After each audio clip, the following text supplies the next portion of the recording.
Hi friends, I'm Olga Koelsch, watercolor artist, teacher, book author. Welcome to my studio.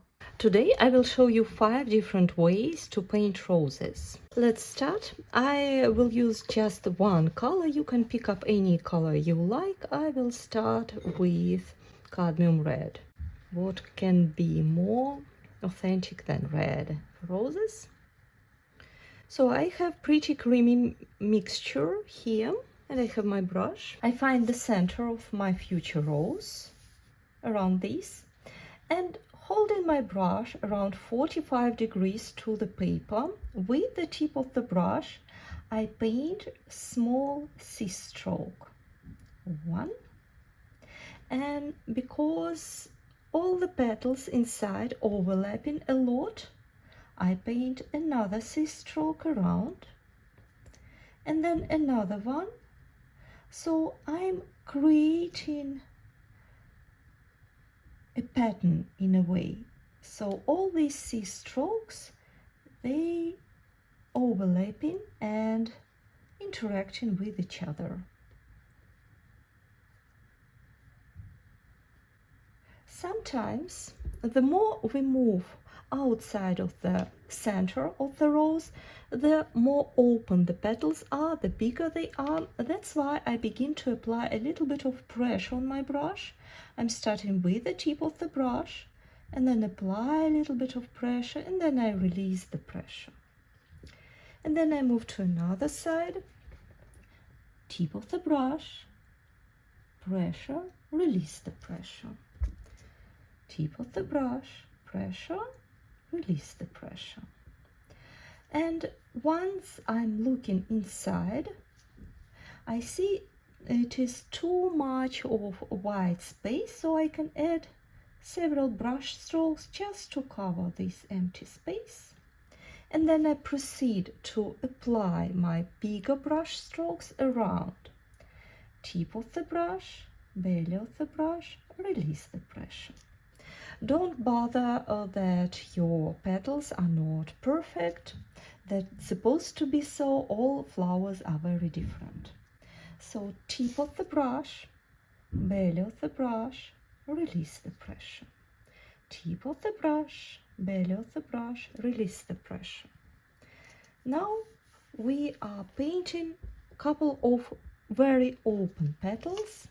So you start the same way. Paint a C-stroke and then go back to the same starting point and add even more pressure on your brush, creating this beautiful big open petal. Now let's do that again. First you paint the border, the bottom border, and then go around and apply pressure on your brush. You can wiggle a little bit your brush and then release the pressure. Let's paint one more here. Reload your brush if necessary. Tip of the brush, fine line, but it shouldn't be perfect. You can add some curviness into that, like this. And then go back to the starting point and apply pressure on your brush and wiggle your brush. Make your brush strokes vivid, asymmetrical, like this. If you're happy with the rose, you can just leave it like this, or you can also add a couple of tiny brush strokes in the white spaces, for example, like this. That was the first one. For the second type of rose, I will start with slightly more diluted mix. I added a little bit more of water, and firstly I will paint just a blob. Something very loose, spontaneous. You see, I don't use pencils. Some nice blob. And then with the tip of the brush, you can go either directly onto your paints or onto the very bold creamy mix on your palette. I have bold mix on the tip of my brush and I do the same procedure as I did before, creating C-strokes, but now you see they are very soft because the paper is still wet here. That creates these nice soft brush strokes. But what I'm doing now is completely similar to the first option. Tip of the brush, pressure on the brush, release the pressure. And the same. And you can go back and add a bit more of tiny brush strokes just with the tip of the brush, like this. And when your paper will get dry, you can add some corrections. I will show you that in a moment. You can divide some petals of adding brush strokes. Sometimes the texture of your paper will suggest you the ideas. You see here is some border, so I just emphasize what I see. And I can add a couple of darker brush strokes around for the contrast, always nice. And the last moment, I wash my brush completely. I dry my brush with a paper towel and I go in the middle and I lift or remove some paints. Every time I wash my brush, dry it with a paper towel and remove some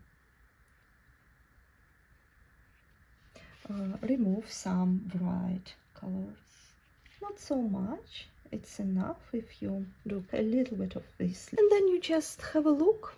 If you're happy with your result, you can leave it, or you can still add a couple of darker elements, for example, here and here, to add some depth. This is the second rose. Now let's combine both very dry and wet techniques. I will start as we did here with brush stroke on a dry paper with C strokes somewhere in the center of the rose, C stroke. As we did before, I create the middle and then I making a little bit longer brush strokes, and then I wash my brush. I dry it slightly with a paper towel, and with my clean brush I'm touching these long brush strokes and create this softer ending.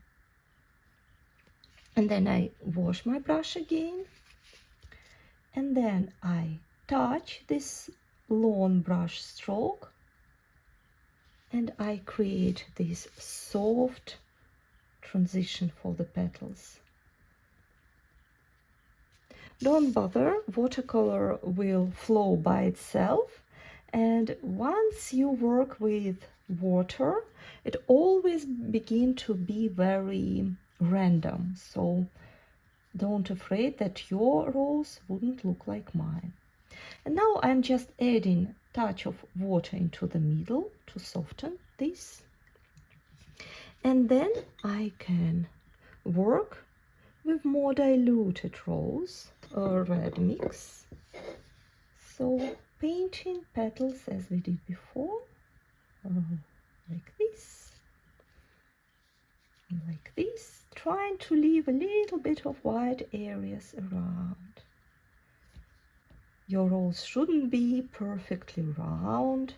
It's even more interesting if you make it slightly tilted, which means shorter petals on the top and bigger petals at the bottom. Any moment you can wash your brush, dry it a bit with a paper towel, touch the surface and soften some edges.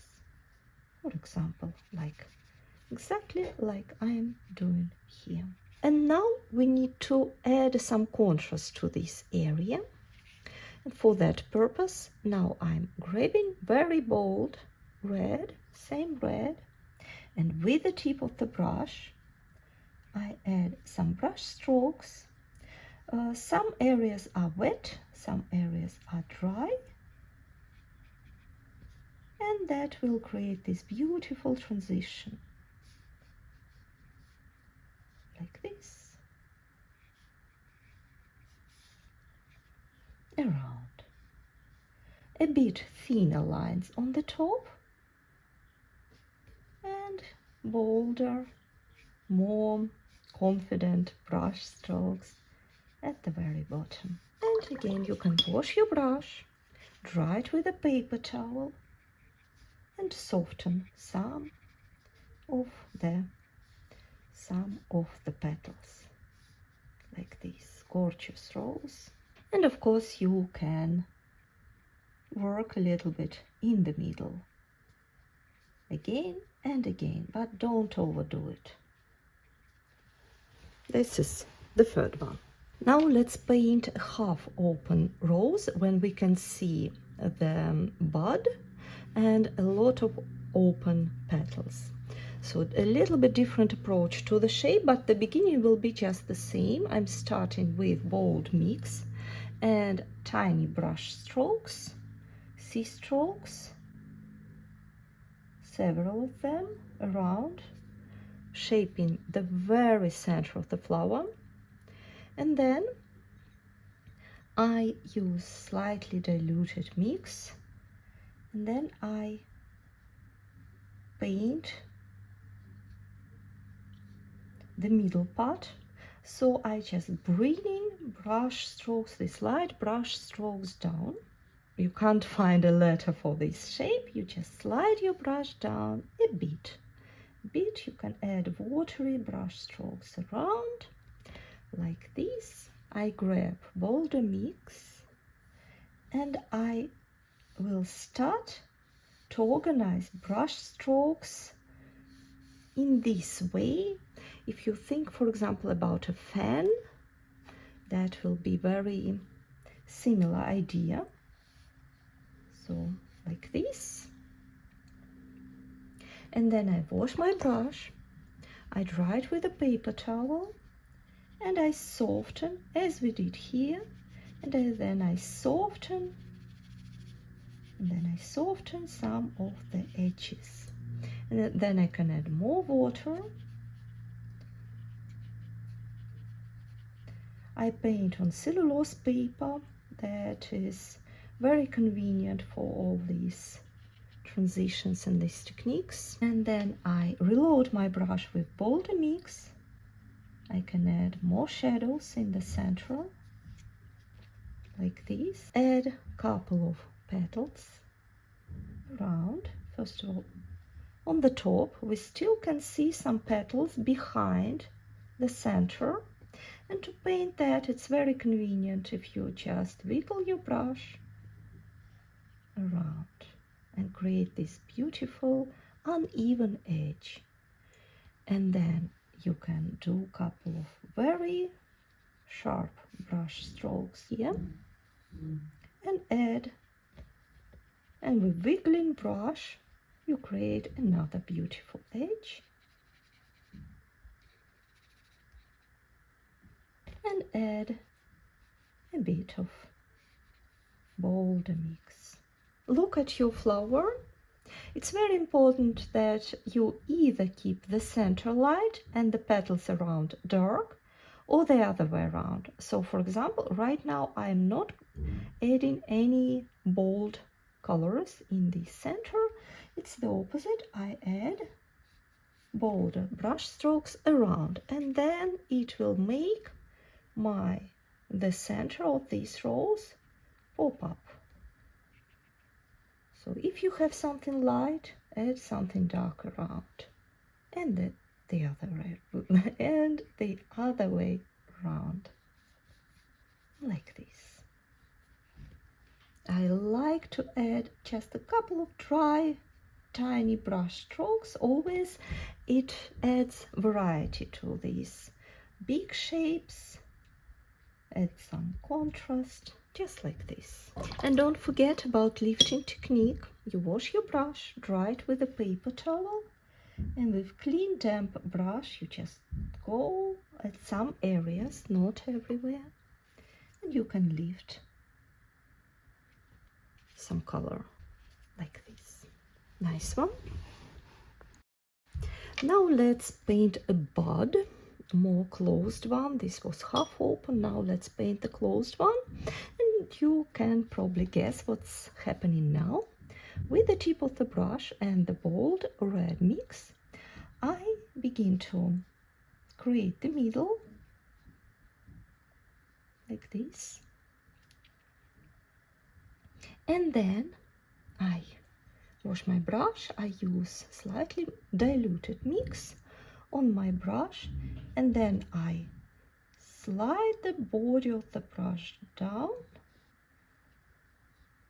to create one petal, and then I shape in another petal. I keeping in mind that this is the top of the flower, so petals somehow arranged around, behind. If it's not convenient to paint like this, you can turn your wrist and paint like this around a couple of petals which we can see, and more slide of your brush, and one big petal here. And it's very tempting to add one open petal. Sometimes that can happen, so I just want to add one brush stroke like this. And now it's time to add some contrast, because right now it's everything looks the same. So I grab bold mix, and the most darker parts are the bottom where the shadow are. So I'm adding some brush strokes around. I can add more boldness here and here, maybe here. And then I wash my brush. I dry it with a paper towel. I want to soften this petal, the shape of this petal. And then I want to lighten up a little bit the middle, so I wash my brush again. I dry it with a paper towel, and I just go in the very middle and lift it. And then I lift some brush strokes around. I lift some colors around. Just where it is too much of one color, I want to add the variety. So it was too similar red around. So I want to add variety and lift it. And sometimes when you lift colors and keep moving your brush, it creates more petals. If you wouldn't paint this petal, you will get more closed bud, and you can seed your rolls. I will keep painting just with one color, but you can switch to the green one, paint the ovary area, and to seed your rose on a stem, add a leaf, another leaf, like this, for example, like this. Always have a look once it dries. For example, all these roses look nice, but maybe you would like to add some more interesting details to the first one. It's completely dry. Now I use the bold mix, and I can add a couple of bolder brush strokes around to make it more interesting. Or of course you can just leave everything as it was, but why not to test different ideas, right? And this is it. These are our roses. Thank you so much for painting with me. I hope you enjoyed the process, and I'm looking forward to know which flower you would like to explore and paint next. Please let me know in comments, and see you soon. Bye bye.